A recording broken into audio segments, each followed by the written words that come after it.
Hello, this week on 5 brilliant things we have from Celebrity Traitors, from Ted Lasso, from stage shows, the brilliant Nick Mohammed. The magic circle is 90% male. Yeah. It's really bad. And the women are just getting cut up. Yeah, in half, and that's it. Put in boxes. I must just have a look about me because Lloyd Webber came up and went, is it okay for me to go and have a look around? He obviously thought I was staff. and I went, yeah, knock yourself out, man. So, have you ever had a suppository? So I've never done recreational drugs. That's not a recreational drug. Well, no, sure. Like, do you know what I mean? You'd have to be a fucking confident dealer.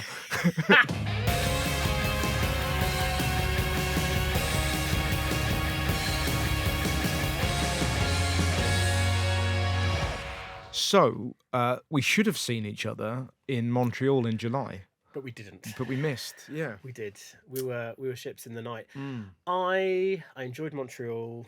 It was just nice. It was nice to be. It was very hot. I wasn't expecting it to be so hot. Yes, for the benefit of the people listening at home, when you're doing like a comedy festival, you do these like gala sets. Sometimes you have to figure out your 5 minutes. I found those 5-minute sets quite tricky because I was doing it in character as Mr. Swallow, and I mean, doing anything in character for 5 minutes is almost pointless unless everyone has seen the character before, which no one in Montreal had. So it was a bit kind of, I think, coming out and people being, what is this? Yes. And then by the time they sort of tuned into what it was like, see you later.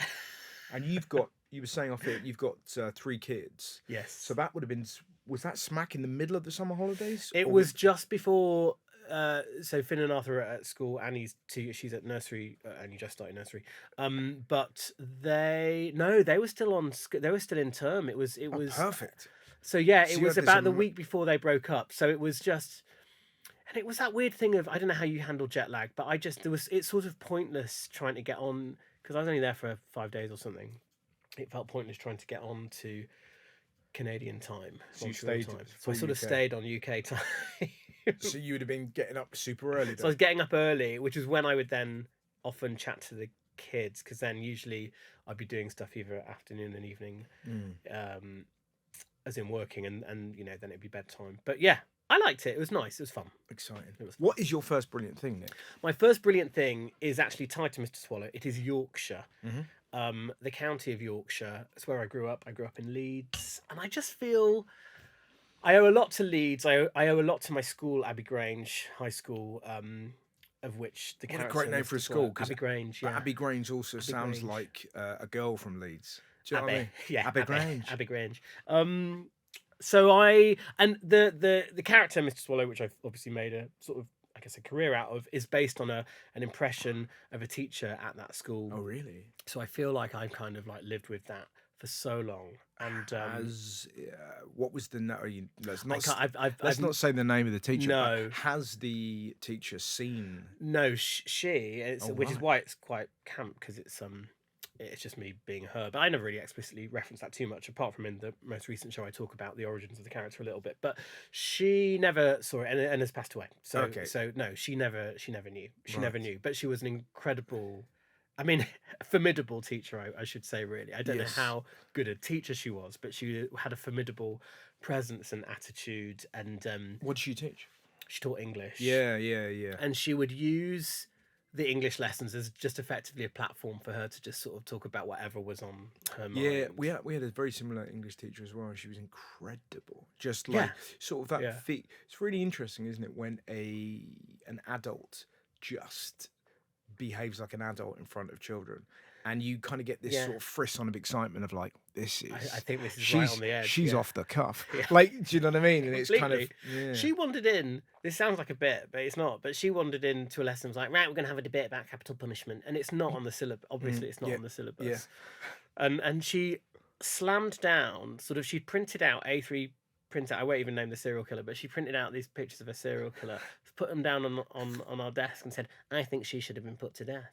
And it was like discuss. Discuss, like, yeah. And it's like, well, we're doing Romeo and Juliet. Like, what we're meant to be doing. So she was phenomenal, and I just love Yorkshire. I love going back home. I love the countryside. I love the people. I love the sense of humour. I feel like I was very kind of affected by that. And my mum and dad are obviously not naturally from Yorkshire, but like they've been there for a very long time now. And so, and I was born in Leeds, so That's all I've known, and yeah, I just love it. I think it's a fabulous place. And are we? Is it, so Yorkshire? Is it A up my duck? Is that are we ducks or are we loves? What is it? Oh, that's a good one. Because it's definitely Love, ducks in Derby. I think it's love, really. Loves. Love, yeah, you're out love, yeah. You're out love, yeah. You're out love, no Yeah. love.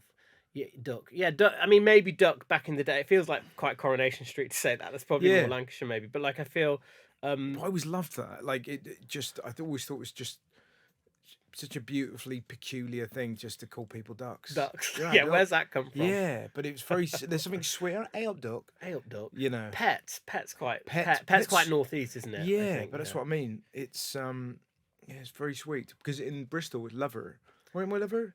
You know, Lover, so it's, yeah, there's yeah. these kind of like Yeah. lovely little add-ons. I wasn't sure with Leeds. I love specifically Leeds. I think it's one of the best places in the north because it's got the thing I love. It feels like it's just got its own energy. There's no I'm Leeds. Yeah.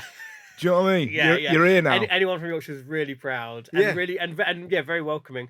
I do. Great comedy clubs as well down the years. You Great- know, like great comedy the Royal clubs. Oak, the Library, Yeah. the Arc back in the day. All these Yeah. like fantastic. And I've done City Varieties now and the Grand. I did the Grand on the tour, just Oh, sort of yeah. the first leg that finished in June, July, and that was so much fun. And it's gorgeous, It's like a beautiful gorgeous. And theatre. the City Varieties, I mean, is beautiful and like a proper music hall. That slope though. Well, here's the thing. You're roller skating. I was on roller skates. Yeah. For the not This the, is very in chat, but for the benefit of people listening, the City Varieties is kind of one of the most beloved old like theatres. music hall kind of. Yeah, I type. think like it might even be one of the oldest theatres in the country. It's beautiful, but there's this bizarre slope There's a from the rake, back to really the steep front. rake, Yeah, yeah. So you as in can't- on the stage, so you are basically facing downhill. And Yeah. on the not the recent tour, but the previous tour, I was on roller skates for the whole out. And the only way to survive it was to keep moving. That was the only way I could not,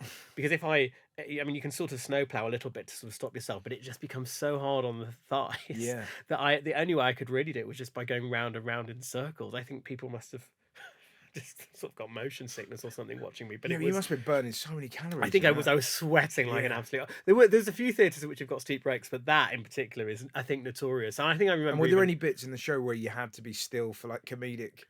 Oh, but that oh, must be so hard if you can't Oh, stand still. definitely, Yeah. definitely. There were whole sections where it was just beneficial. I mean, I think I had to write stuff on like a whiteboard. I mean, you can't be moving and trying to write on a whiteboard. And so, yeah, I do remember it. But it's beautiful, and yeah, I love it. The other thing I feel about Leeds, and this might just be because I'm so nostalgic about going when I go back, and it reminds me of like growing up in the 90s and stuff, and I feel like the hairdos haven't changed, and I feel like there is a particular hairdo, and I mean a hairdo, just in Leeds that I really recognise, and it might just be because 90s has sort of come back into sort of fashion again, I guess, in terms of clothing and sort of just style, and you even see it in kind of telly. There's a lot of kind of 90s skewed, or I guess from Stranger Things onwards, 80s, 90s, and so I don't know. I kind of, when I go back, it sometimes feels like I'm entering a bit of a time warp, and the Yeah. suburbs just feel like where my mum and dad are, which is sort of just north of Headingley. It's just exactly the same. The colours, the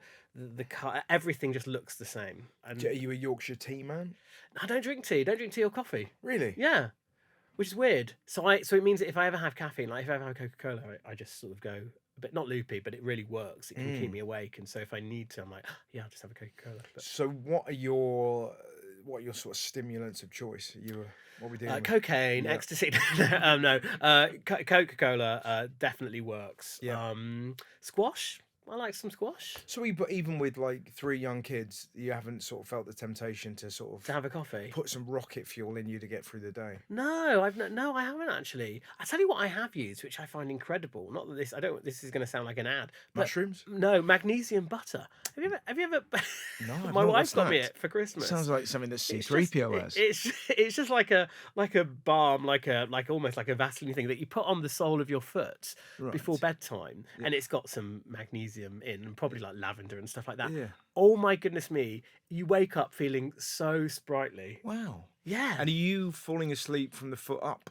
Like, Yes, you genuinely, I am. Yeah. You can feel it working because I'll start reading. I'll put it on and then start reading, and I can feel my feet start to sort of tingle, and then my legs, and it feels that must be so I mean, that weird. might be psychosomatic. Who knows? Sure, but it must be very like if you need a piss in the middle of the night and your legs are asleep and you're like, fucking hell, boys. I've got to, yeah, like that. yeah. You just kind of. But honestly, on a morning, I remember having that. Have you ever had a suppository? no, Extraordinary. So they're basically that's like, one that goes up your bum. and it's sort of like.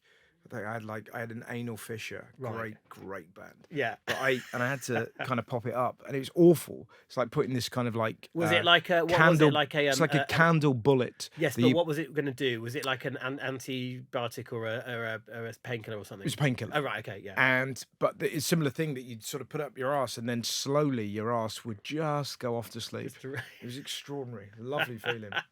I remember I'm always a bit. So I've never done recreational drugs. It's not a recreational drug. Well, no, sure.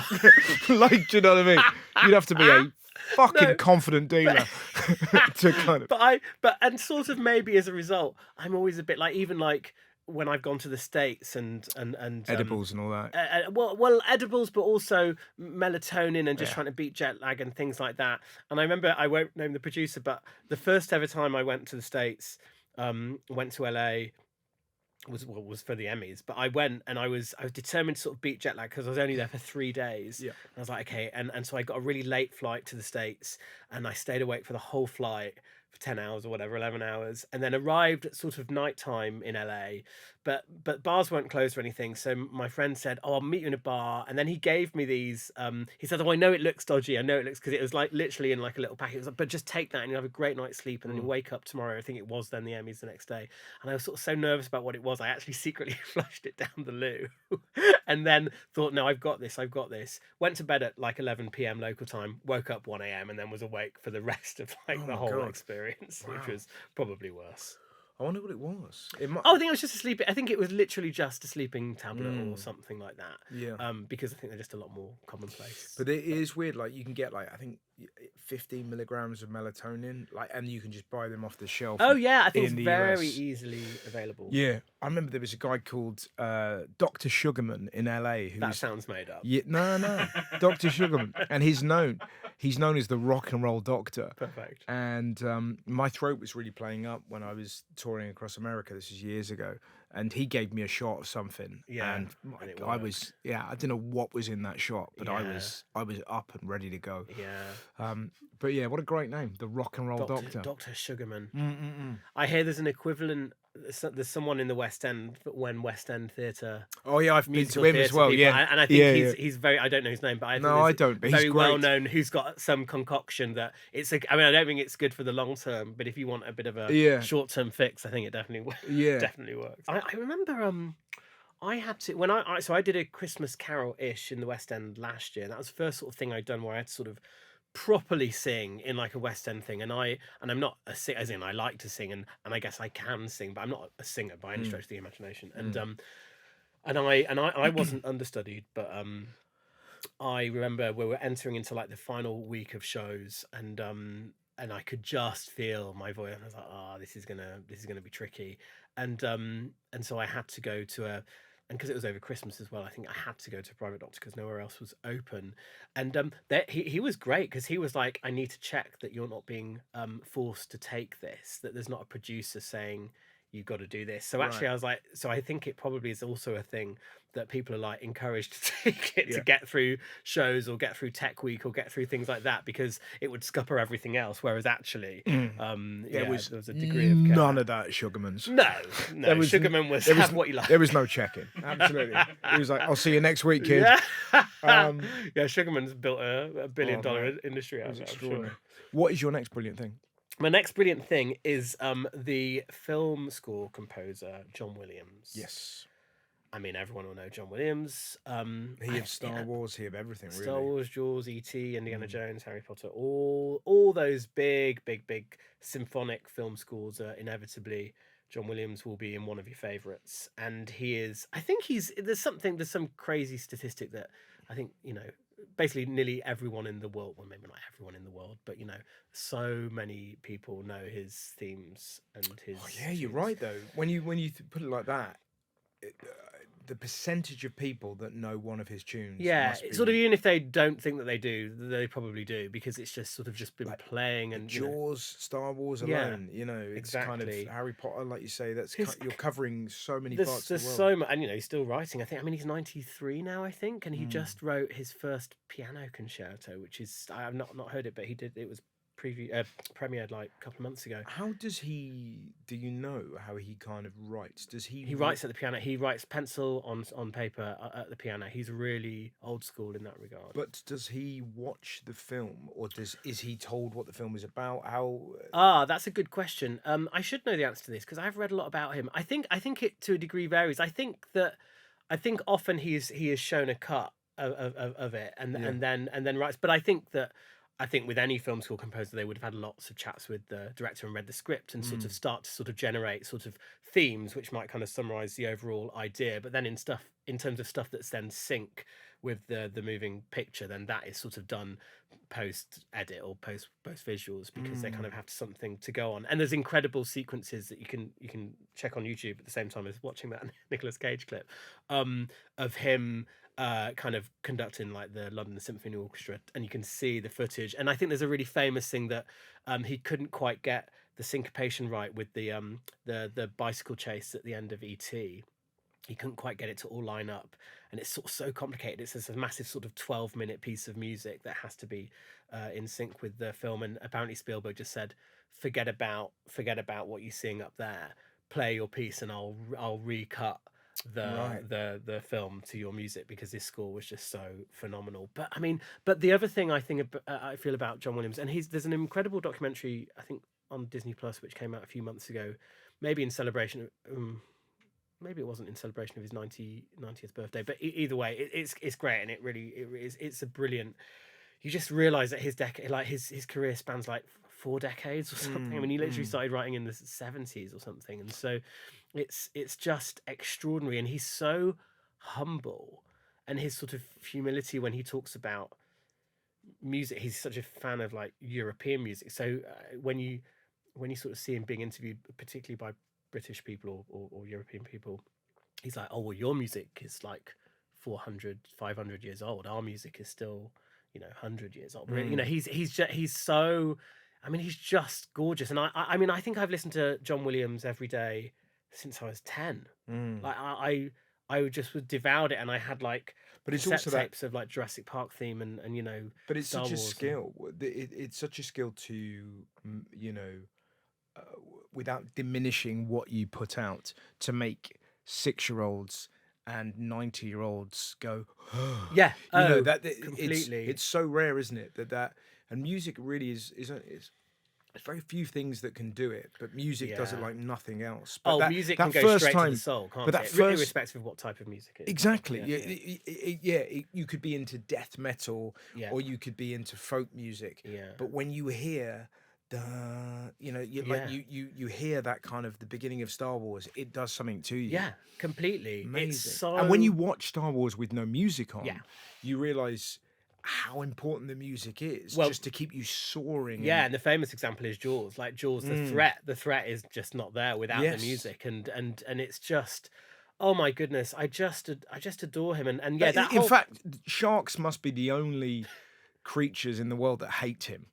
Like, yeah, sharks are after because him. They're like, for fuck's sake, man, I was just living my life. There is such a bad rep, and now and now I'm done. Just because of Durda. Imagine if they're singing Piece it. of Oh, shit. stop singing it. Yeah. Have you seen the cut online of the end scene of Star Wars without the music? It's extraordinary. Is it bad? It's It's- just so empty. Yes. It's empty. You hear the lips. Oh no. Yeah. It's kind of, and then you just hear Chewie go "Ah!" from nowhere. It's really funny. We're giving you a lot of extra work here, but Yes. go and watch Star Wars without the music. The flip of that actually is I've seen a couple of those things that they do like at the Albert Hall or places where they have the orchestra playing the score live, and then they play the film without the score. And it's really interesting. So they have to, because obviously they can't mix it live, so they all the films are subtitled. So I remember seeing this isn't a John Williams score, but Lord of the Rings, and And actually there was loads of like battle sequences in it where I realized there is talking and they are saying stuff to each other, but you often don't really pay any attention to because it's so loud and noisy and there's the score and everything. And there were secret whole sort of dialogue sequences that I'd completely missed. I was like, oh, that's what they said. I didn't realize that was true. But yeah, oh my goodness, John Williams just. It's really interesting though, because I'm sort of thinking, the others. The other sort of film composers that spring to mind, Hans Zimmer and Jan Tiersen, in terms of like, but and they all seem to be, it seems to be like once one of them comes in and can do it, they can then do loads of other films. Do you know what I mean? It's like they're very few one-hit wonders. Quite, yes. Do you know what I mean? Yeah, no, I completely, yes. But although that's maybe because we only hear about the ones who do then get successively employed, maybe. But yeah, they've definitely got something. I mean, Hans Zimmer, certainly his more recent stuff, it's just the tension and atmosphere that he can kind of create, sort of seemingly out of everyday sort of. I've seen sort of examples of some of the stuff he does. It's like he's just using like chains and drums and stuff to kind of make sound and create. Who did the sound for Oppenheimer? Does anyone know? That was it's quite minimalist. Ludwig Göransson, that's it. But that's German, I'm guessing, maybe. But that's a really good example. Swedish. But it's a really good example of the intensity of the music just thrusting the film along, and you're just like, it's this sort of like, it's almost like an art piece. Oppenheimer with that music. It's so like watching it in the cinema, and you're just getting battered in Dunkirk, which is Hans Zimmer, and maybe Benjamin Wolfish, maybe as well. I think they collaborated. Maybe you might want to check that because I don't want to misquote that. But they do an incredible thing with I think it's called something like the shepherd tone, which is a tone that it sounds like it's kind of the frequency of it's getting higher and higher and higher, but it's not. It's sort of almost like an optical illusion, I guess. So it kind of goes, it kind of resets, but you kind of can't hear it reset. So it just feels like it's getting tenser and tenser and tenser. I think he does the same trick with the in the Dark Knight with the Joker. That the Joker theme is that, and it just makes you feel completely on edge. I mean, it's the power of film scores and just that kind of stuff is just blows my mind. I love it. What's your next brilliant thing? My next brilliant thing is magic, as in but conjuring. what is it? Very good. Something makes me think you might have had that planned. Have you sitting on that for 3 weeks? Right, you just wait till he says magic. You didn't know what order I was going to say these in. On tenterhooks. It's magic as in the conjuring, as in sleight of hand, sort of illusion, Paul Daniels, that kind of magic rather than the occult. Yes. I've always loved magic since I was 4 years old. My sister got a Paul Daniels magic set. She was older than me, and I sort of just kind of stole it, I guess. And I've loved it ever since. Would always ask for like a magic trick or a magic book for my birthday and Christmas. Still do. And I got into the junior section of the Northern Magic Circle when I was probably 12, 13. Joined Bradford Magic Circle as well. And then eventually, once I'd moved down to London, joined the Magic Circle. But I used to work as a magician as soon as I sort of turned 18 really, and would pay my way through university a little bit by doing gigs like close up. So I would do weddings, hotels, restaurants and events and stuff. So and I absolutely adored it. And then there was definitely a point probably in my 20s when I sort of thought, I don't know how good I was good enough, and I was quite good as a kid, but I don't think I quite translated that into becoming an adult. I think I was a little bit hack actually when I look back, and I definitely slightly distanced myself from magic, and it coincided with when I was getting into comedy, and particularly alternative comedy, and I felt that was quite cool and exciting, and maybe more creative. And I realized maybe the magic that I was doing was very quite exoteric. It was just quite sort of standard mainstream. I wasn't really kind of contributing much to the kind of progression of the art form, not to be too sort of pretentious about it, but I just thought I was quite sort of stock in trade really. But then what's been lovely, and I still would read about magic and watch magic, but I wouldn't perform it as much. And now, and I say now, I mean over the last sort of 10 plus years, I've had such a renewed appreciation of it and performing it, and I've actually allowed it to sort of creep back into sort of particularly my live stuff, sort of via Mr. Swallow, and oh my goodness, and actually, there's a lot of magicians who I knew their work, but was either too intimidated to sort of speak to, or kind of our paths didn't really cross. And actually, I've often just reached out to them, and then we've kind of got together and just sort of shown each other tricks, and it's just been wonderful. And I love it, and it's my complete escape because I'll always have it. I mean, I don't think I'll ever work as a gigging professional, just pure magician again, but I don't mind that at all. But I love it. I love the world. I mean, it's mad. The world, it's full of weird and wonderful people. And I think feel a bit like kind of when when I first started doing stand up, and it was sort of like the tail end of kind of alternative comedy, where I remember the first gig I ever did in Bristol, there was a guy on before me who was eating a banana with a spoon, and he was singing a theme tune to the Sweeney. So, but the point is, you go, like, we're talking like Misfits, and just oddities, and it feels like, stand up now feels a lot more kind of, homogenized, and Jimmy, there used to be people that would, like, there was a guy that would melt a block of ice, and do you know what I mean? There's a bloke called Jimbo that used to, do you know what I mean? Like, these kind of Brian Damage and Crystal, like these kind of like fucking lunatics in a lovely way. Yeah. And I imagine Magic was like that even more. But there's a lot of men, very greasy hair. It's very men. I mean, plastic bags. I mean, do you know what I mean? Yes. I mean, it's very. You want to see a trick? Yeah. I mean, I mean, it's very.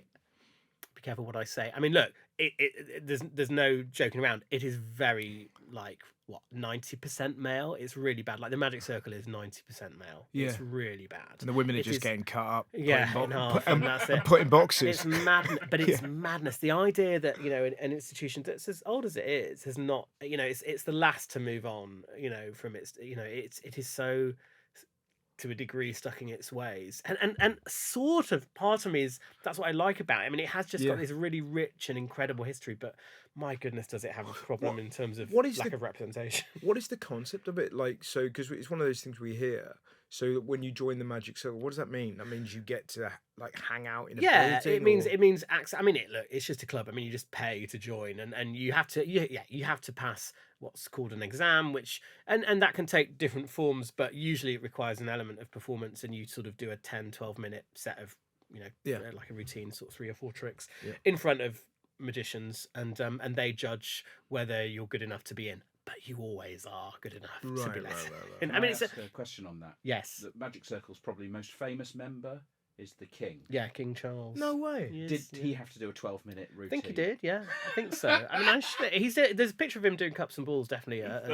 Can you imagine? I mean, that must be horrifying with his fingers as well. Just watching those sausage fingers. Is this the card? And you're like, I can't think of anything other than your porky fingers, man. It was a number of years ago. Yeah.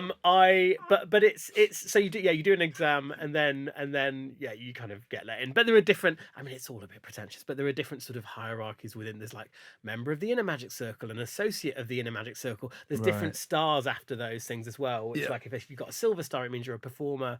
If without star, it means that you're like a theory, like you've written about magic history, or you've written a thesis on a particular subject within magic. But for me, the best thing about the Magic Circle is access to the library. So they've got premises in Euston, so not far from here really. But you can use the library on Mondays and Tuesdays, and that is great. So it's a proper reference library, and it's just got everything. So and a lot of these books are very hard to come by, and there's not there's limited print run of a lot of these books anyway. So and they're not in the public domain. So that's a real treasure trove. And I've got some great friends through magic, but it's bonkers. It's a lot of guys who are, to be fair, probably a lot of them are neurodiverse.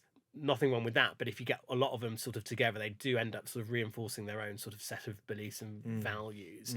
Certainly when it comes to sort of lack of representation and things like that. So it's a funny old organisation. They are, to be fair to them, doing as much as they can to sort of, I think, try and break away from that image and encourage youngsters and women and girls to join the club at a young age. But it's tricky because it does have a bit of a sour reputation on that front, and it's true in the States and a lot of places. But have you watched the film The Prestige? I have. It's brilliant. What a film. I tell you what's even better, the book that it's based on by Christopher Priest. I remember reading it like when I was 15, actually, so way before the Nolan film. But the book I would say is even better because it's told from the point of view of the grandchildren. It's great. I love it. Yeah. That blew me away. Yeah. I really enjoyed that. Yeah, that's gorgeous. So yeah, magic, and I feel like magic has sort of it really helped with comedy in that when I started out doing comedy, I would occasionally put a trick in, or at least have quite literally in my back pocket a deck of cards, to have something as a safety net. And then eventually I could dispel with the tricks. And then what's nice is now they've kind of come back in to sort of, I guess, heighten the comedy where it's sort of needed. And so I feel like I've got a really nice relationship with magic. Who's your favourite magician?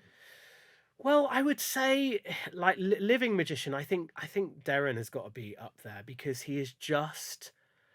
I think we take Darren and his work and his body of work for granted sometimes, in that the sheer volume of stuff that he has put out. Those shows, I mean, what number live show is he on now? 10, 11 maybe? And he walks out on stage with nothing or seemingly nothing and has 1,200, 2,000 people in the palm of his hand for like 2.5 hours. I mean, it's extraordinary, the level of, I mean, he's got, he is effectively an athlete. He is so brainy, so funny as well. Like he's a really nice guy as well. The nicest, gentlest, most humble person. Do you know the funniest thing about him though? Because he's Bristol. He's Bristol, and I often see him in a bakery around my brother's. Right. And Carol Vorderman, sort of bizarre, like together. Or... Yeah, well, not together, but I remember having a chat, him and Vorderman. I was like, God, this must be weird for somebody looking in to go, those three again. What are they up to? What are they plotting? Those classics. But he's a stoic, and we were having a chat where he did my TV show, and he was sort of saying the great thing about being a stoic is, I'm constantly here, I'm now, and I don't sort of raise my expectations, and I take everything that comes my way. He goes, it doesn't make me the best guest for chat shows. Do you know what I mean? Because he was. Do you remember that? He was just so very kind of matter of fact, but he without that kind of, now tell me a funny, interesting story. No, I he was very kind of But he's a magician. So it's that thing of like... Well, I mean, he started He's a mentalist, I believe. This is what I'm saying. Well, I mean, he's very honest and upfront with what he's doing, that it's a combination of that. But he is also... I mean, he can also do hypnosis. He's an incredible showman, and he's, he uses a lot of sort of psychological sort of But stuff. that's what I mean about showman. When he says these things, he probably isn't like... He's super clever, but he's not got some psychological ability. But I think his crowds, he's sold it so well, they believe he is somehow different. It's really interesting, all that stuff. And he kind of plays on that a lot, definitely, in the more recent shows. But I remember seeing, I think one of his earlier ones, Something Wicked This Way Comes. I remember seeing it in the West End and overhearing someone in the toilet saying, well, he says he's not psychic, but I bet he is. As if that was the kind of thing that he'd hidden. That was the trick. Actually, he is secretly psychic, and that's the solution. But I think he is one of the most phenomenal magicians. But Paul Daniels as well. I grew up watching Paul Daniels. Did you ever meet Paul Daniels? I did. I met him 3 times actually. I met him as well. Did you? Yeah, big energy. Oh, good. Okay. I have a lot of very positive things to say about Paul Daniels. No, I do. But it was one of the maddest conversations that we were doing. Fred Macaulay's Pick of the Fringe at Edinburgh years ago. Yeah. And there were loads of sort of newspapers because it was like an early morning breakfast show. And it was back in the era of like Page 3 and the Daily Star and whatnot. So like ladies with their boobs out on Page 3, and he was just kind of going fake, fake, fake. He was pointing at all the tits, going fake. And then he looked at me, I'd never met him, and he went, when we have photos of Debbie, she looks a lot better than these girls. And I just remember thinking, this is a moment. This is happening. Debbie is phenomenal, by the way. Yeah. She is phenomenal. I met him as a kid, where I saw him at a charity show, and he pointed me in the direction of a few magicians in Leeds, who a guy called Harry Nichols, who sort of became my magic tutor, I guess, when I was sort of 15, 16. I would sort of go around sort of every sort of couple of weeks and just sort of learn some stuff. And then I remember doing a gig in Durham. It was the Northern Magic Circle's, I want to say, 50th anniversary, and I was comparing their gala show. I think I was doing comedy at that point, actually. Yeah. And Paul Daniels was sort of headlining it, and I'd seen a lecture that he'd done earlier in the day, And one of the things he talked about, and I really love this, is that he would say one of the words of advice that he given to these youngsters was, when you walk out on stage, don't sort of stand in the wings and walk out. Get as far back as you can, and then start walking to preempt it, and just start walking so that you're kind of in full stride and your body is sort of relaxed, and that you're kind of in full kind of energy first time the audience sees you, rather than sort of standing cold and sort of stepping out, which is, okay, fair enough. That's sort of good piece of advice. And I sort of do genuinely now try and do that occasionally if I can, because I sort of think, that's a nice sort of little foible, or a nice sort of way to sort of present yourself on stage, sort of in full flow.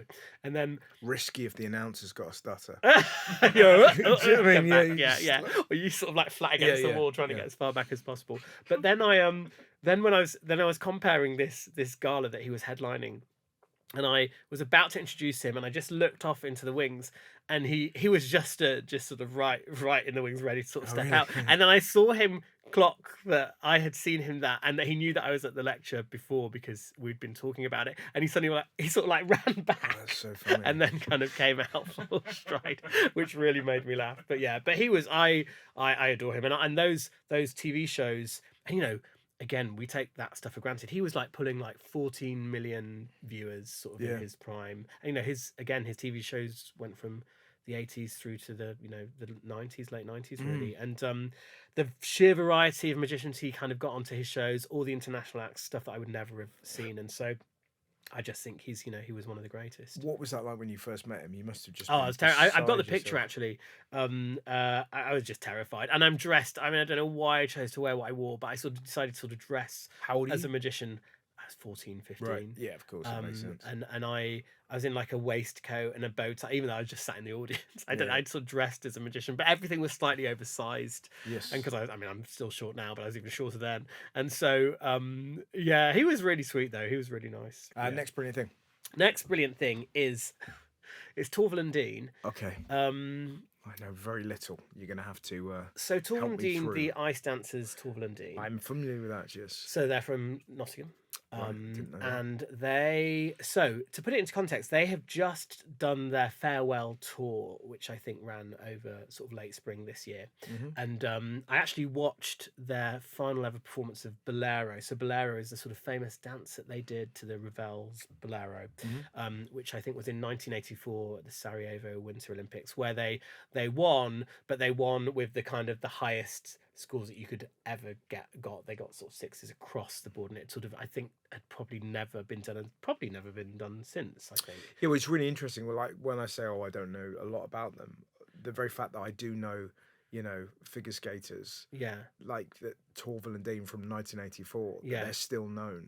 Yeah, is like clearly they must have been extraordinary to kind of pierce through to the national consciousness. Right. Yes. Yeah. And anyway, they then subsequently, I think in the early 90s, decided to come out of, I guess, I don't know what it's called, but they decided to sort of ditch their sort of professional status so that they could compete again. Because I think once you become a professional, you can't compete or something. I think there's something to do with the level. Within the Olympics, because you've got to be an amateur, haven't you? That's right, yes. Yeah. So they decided to, I don't know what privileges are afforded NBA players get around that to be in the dream team, but there you go. Yeah, something's going on. Insurance clerk and a policeman, Torvill and Dean. Is that right? Who's who? He was a policeman, wasn't he? Yeah. Dean, yeah. Right. Yeah. Wowzers. Incredible. But just to, think just before a big meet and he saw somebody like Robin, he was like, I'll just take this steady. Just like, I'm not chasing after them because I got the Olympics next week. Yeah, she's a ball buster. Yeah, it's like, you go. Yeah.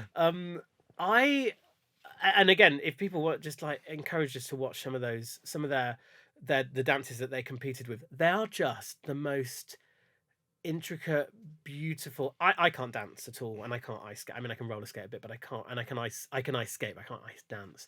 But the idea of being able, to dance is one thing, and to dance beautifully and evocatively and with such variety and skill and finesse, but to do it on ice, the slippiest thing sort of known.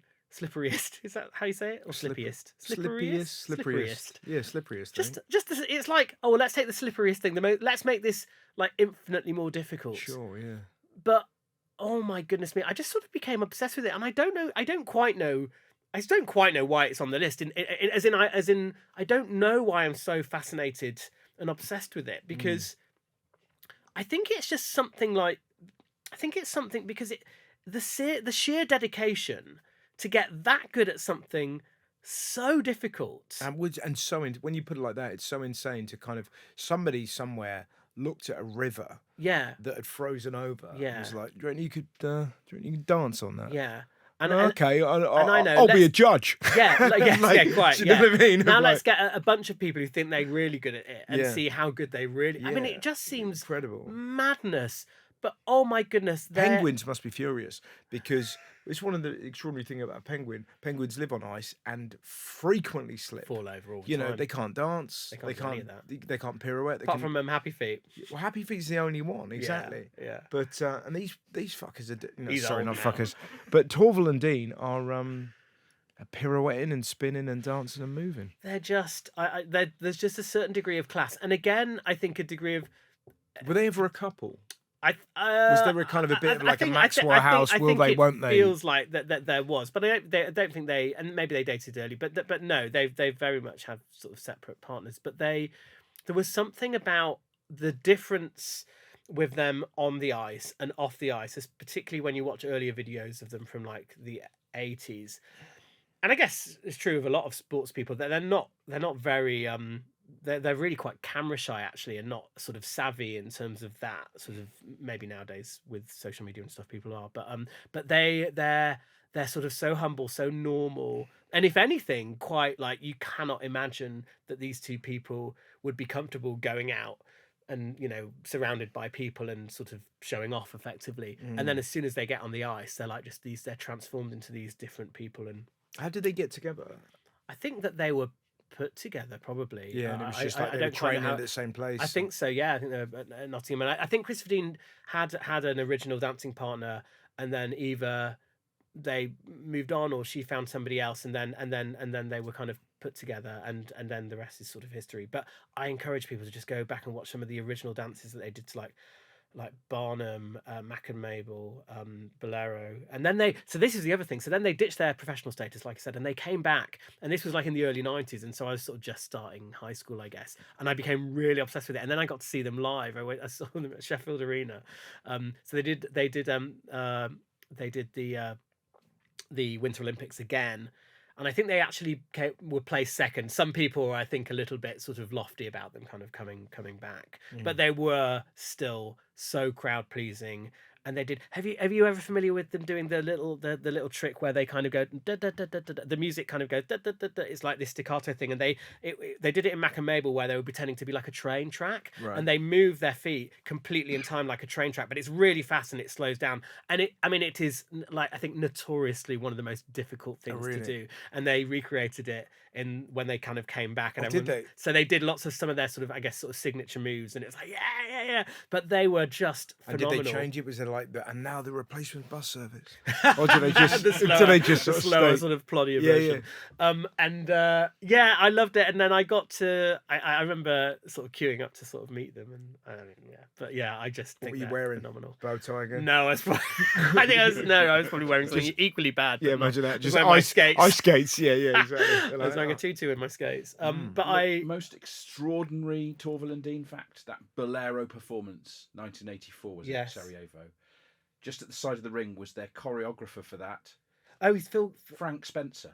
What? Michael Crawford. I know that they got his advice on Barnum because he was performing Barnum. He was with them for some time. Yeah, wow. As one of their key And I think So, because I'm thinking now, because there's that famous scene where he's on roller skates. Yeah.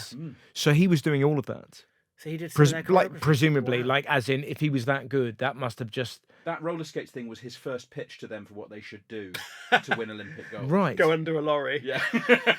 You ever consider, there's a great fact about Bolero, which Isn't that is mental? there were some really specific rules about the length of the piece that it could be. Yeah. And they'd got this cut down version of Bolero, but it was still like sort of 10 seconds too long, but they couldn't find another edit point, and they were like, oh, what do we do? And they really interrogated the rules, and it says the timer starts when the skates kind of touch the ice, basically. So they start again, famously, I say famously for anyone who likes ice skating, they start on their knees and they're doing this thing, and so for the first 10 seconds, there's no actual skating. It's kind of movement, and then he kind of picks her up and he lifts, and it's when her skate first land is when they could officially start the clock. So technically, that first bit isn't judged, but of course it's judged because you're completely scene setting there. But I love things all like the that. while, Crawford was there. Crawford. Apparently, when Usain Bolt won the gold, the two Ronnies were just just to the side. They choreographed that. They choreographed his thingy move. Yeah, exactly. Yeah. Cannon and Ball, Jessica Ennis. Little and large. Yeah. Hale and Pace. I know. Pace, man. Isn't that extraordinary? So that's 1984. Well, 1984 was Sarajevo, and then when they came back, it was when mid-90s. I'm trying to think of like Michael Crawford. So some mothers do have him. That was is late 70s. Late wasn't 70s. Yeah. This was after that. Jeez Louise, that's crazy. We want that guy. Yeah, wowzers. But you know, it's funny. I don't know if we. You did so well. Like you might like. I'm sort of. There'll be people at home who aren't familiar with Michael Crawford, but he was like this massive kind of comedy actor, Yeah. and turns out Olympic coach. Musical theatre superstar. Yeah, like- I but mean, like- he's my next choice. Like, Phantom of the Opera is my next choice. Right. And he was. And Phantom he of was the in that Opera. as He was well. the original Phantom of the Opera. Wowzers. Yeah. Okay, Yeah. well let's move on into. Shall we move on to Phantom of the Opera? Yeah, let's do that. Well, big musical theatre. Again, fan. there you go. Yeah. You like your Whether you know it or you don't, you know that probably. Yeah, but there's definitely a through line, big sort of soaring operatic music. it's all quite camp, isn't it? Yeah, but it's fine. I love it. Phantom of the Opera, I saw it when I was 11, 12. And I think we probably had it on tape before then, so I probably heard it. And I saw it, and it was a fact we were obviously living in Leeds, and so we came down to London for the weekend, and I watched it, and I was just blown away by it. And again, I think I probably listened to Phantom of the Opera. It's a bit embarrassing, but I probably listen to it about once every 3 weeks or something. I'll just put it on headphones and I'll just have it on. I just think there's something about those big kind of gothic 80s musicals. Les Mis is another, but Phantom is the one that really does it for me. That I'm just like, oh, this is what I want. This is what I want musical theatre to be. I want it to be lavish. I want it to be a big gothic story. I want it to be orchestrated, as in I want to feel like there's a symphonic sound there rather than a stripped back kind of folky orchestra. I mean, don't get me wrong, things like Dear Evan Hansen and Benjamin Button, they're great musicals, but I feel there's something about those ones where it was like more is more, and it's luscious, and the costumes and the set and the trickery as well. Like with Phantom, so Paul Daniels devised all the magic in Phantom. Did he? He did, yeah. And there are some incredible tricks in it, and just the idea that Michael Crawford, who was best known really for Betty and playing this camp comedy kind of character, to play this really serious, verging on sort of operatic sort of role in Phantom, with this sort of the deformed face and everything. Was just, to me, is like, oh my god, he can do that. He can do his own stunts. He can sing. He can. I found that really inspiring. Yeah, he was sort of like a precursor to Tom Cruise in many ways. Yeah. Do you know what I mean? Has Tom Cruise ever done? Can Tom Cruise sing? Has he sung in anything? Good question. Oh, I Dan. don't think he can. I assume he can't, because otherwise we would have seen him sing in something, surely. Does he sing in Magnolia? I think they all have a line. It's not going That's to true. stop. That's Tom true. Cruise can sing. Oh, of course he can. He took the role of Stacey Jacks in the musical film Rock of Ages. Excuse me, Tom. Well, there you go. He's great. Yeah, he can do the works. And so there's something about Phantom that just was, maybe it was my age at the time, I was just so inspired by the sort of the grandeur of it. And it's still going, it's still on in the West End. I mean, that's extraordinary. I mean, it started in 1986. Did you ever so it's nearly own 40 years or old. wear a cape? No, I was never. No, I never did. Even in sort of a fancy dress setting, no. But I was obsessed with it, as in I knew it, and I wanted to like put it on at school. It was just at Abbey Grange. Did you not wear a cape throughout the entire series of Taskmaster? I did, but that was Dracula. Well, I mean, sort of similar vibe, I guess. Very similar. Similar vibe. Still a cape though. I do like a cape. Well, that's why I asked. I thought you might have like a menagerie of them, but No, I've got that one from Taskmaster which I kept. Right, Yeah, right, okay. Third highest grossing piece of entertainment of any kind In the ever world, yes, in the world. yes. What so is there. Phantom of the Opera? It must $5.6 be. billion it's worth. Do you- Just from Nick. Have you met? Yeah, That's nice. my ticket. Have you met Andrew Lloyd Webber? I have. Yeah, I have. I met him at a party, and Whose party? Oh god. a friend of ours. Oh, no. It was Jimmy Carr's party. Oh, right. And I must just have a look about me because Lloyd Webber came up and went, is it okay for me to go and have a look around? She obviously thought I was stuff. and I went, yeah, knock yourself out, man.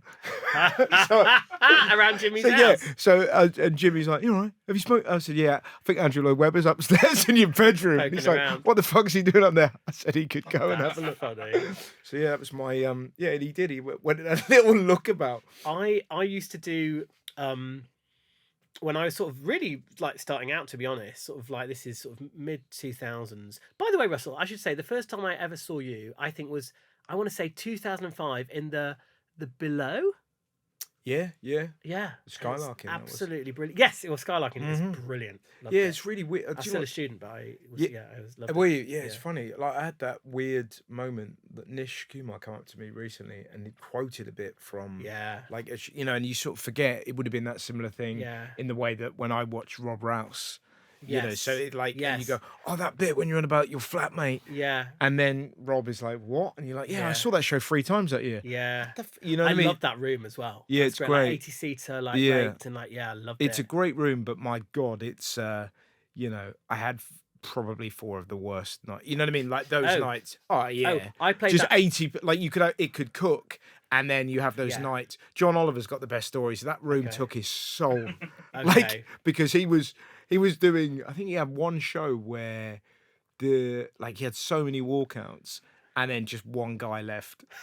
And it was just down to one bloke and he walked out and the sound guy was like, should we, because there's no one in the room, and John went, let's just call it. I've had some bad ones. Of course, there. My first ever sort of professional Edinburgh, as in like with a promoter, I guess, was the year after. Were you 2005 though? I think you were. Maybe. Yes. And it was 2006. I did the show there called The Fora Factor, and I definitely had multiple walkouts all the time, including like one party who had clearly booked last minute. Ended up kind of coming in a bit late, sort of sat at the front, and then all left en masse sort of after about 20 minutes. But I remember doing this one trick in it, which relied on me having not set anything up in a kind of like play along kind of way, but I'd already sort of set something up with them. They'd either chosen a card or picked an object. There was something, and I was going to do this big reveal at the end, and it turns out they had left, and I didn't know they'd left. And the whole reveal was actually a pre-recorded thing that I was sort of lip syncing to. It was a bit weird. And then I just realised that they weren't there. So I was like, well, this is now completely and utterly meaningless to sort of everyone. Oh, it was horrible. So in that show, I used to do this skit where I would play a conductor, and it was all sort of timed to sound effects. Yep. And it was like a 4 or 5 minute piece, and it always worked all right at gigs and stuff. And I did it. I must have done it in London somewhere as part of a mixed bill night, and one of Andrew Lloyd Webber's sort of people from the Really Useful group or whatever his company is had seen it, and they got in contact and said, "Oh, we'd like you to open his party with it at his house." Wow. And I was like, "Oh, wow!" And it was basically, I think he calls it a festival, and I think you maybe even have to pay to attend, but it is effectively a party. But it's where he tries out music to his new musicals as well, in front of sort of like. When you've got to pay, I think you do have to pay. Yeah, that's insane. But yeah, go on, carry on. I don't want to badmouth him, but I think that is true. Yeah. Anyway, because he's only made 5.4 billion. Yeah, that was just off Phantom. Right. And anyway, they were doing that. He was trying out the music to Love Never Dies, which is the sequel to Phantom, and I was like, oh my god, this is like a dream for me. Sure. And you got him for free. Well, yes, I did actually get him for free. Anyway, but the guy had said, the only thing is, because it's at his house, it's on his like estate or something, he does need to meet you first, because he just likes to meet anyone who's kind of coming onto his property. So I was like, oh great, and he's like, only he'd like to see the piece. I was like, okay. So I just had to perform this one thing just to hit. So I had to go to Covent Garden to his office, and I was like, I was shown to a room, which in my head I might have misremembered this. It was like a conservatory with like a grand piano and a harp and like a throne. I don't think it was a throne. I think it was just a chair. Yeah. But it felt like that. And I just had this sort of CD and just would sort of press play. And he kind of came and was like, okay, go. And I sort of did it. And he was like, whoa. But there's sort of no one else there. Yeah, And it's really great. odd. And But it's like, I mean, Christ, if you can't do a bit about being a funny conductor in front of Andrew Lloyd Webber, Yes, and it yeah, worked, yeah. do you know what I mean? Like, if ever it's going to be Yeah. observational comedy, it's Yeah, going to be like, yeah, oh, it's this is quite- funny. yeah. yeah. Anyway, he was really nice. And yeah, I got to go to his house. And Please tell me at that party, Jimmy Mm. Carr was having a shit. I'm sure, you know what? Up top. I bet Jimmy Carr was Yeah, there. He's the probably type of was. person who would have been there. Yeah. But I mean that in the best will of the world. Yeah. And then I'd said via my agent, I said, do you think they'll let me stay and watch the Love Never Dies, like just try out their music? And it was just like, no.